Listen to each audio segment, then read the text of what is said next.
এই দেখো বন্ধুরা, আজকে বাসায় রান্না বান্না হয়নি ইফতারের পর কোনো, তাই বাইরে থেকে মোরগ পোলাও আনছি।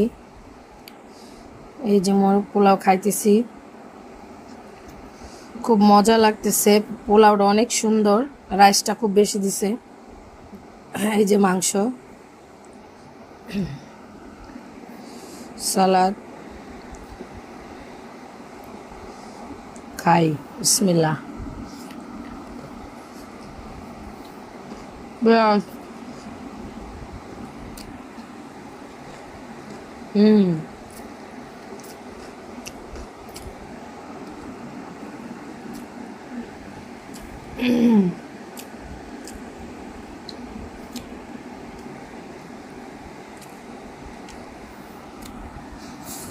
হুম,